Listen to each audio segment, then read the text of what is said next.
হতেই হবে তোকে দেশের মস্ত ইঞ্জিনিয়ার। মা তাই শুনে কন, খোকা তুই আমার কথা রাখ, ডাক্তারিতে হয় যেন তোর দেশ জোড়া নাম ডাক। জেঠু বলেন, কি হবে তুই? আমি সেটা জানি, তুই হবি এক নোবেল জয়ী বিখ্যাত বিজ্ঞানী। একই সঙ্গে সবাই বলেন, অন্য কিছু নয়, এবার তোকে হতেই হবে স্কুলের ফার্স্ট বয়।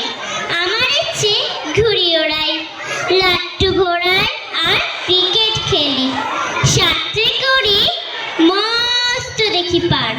কিন্তু সেসব করতে গেলেই সবাই আসেন তেরে। সবাই বলেন, মন দে পড়ায়, এক্ষুনি সব ছেড়ে। কি আর বলবো, এখন আমার অবস্থা নেই, লেখাপড়ায় দিন কেটে যায়, কিচ্ছু খেলা নেই। এক এক জনের এক এক ইচ্ছে, সবাই দিচ্ছে তারা, তার ফলে ভাই আমার নিজে ইচ্ছে গেছে মারা। নমস্কার।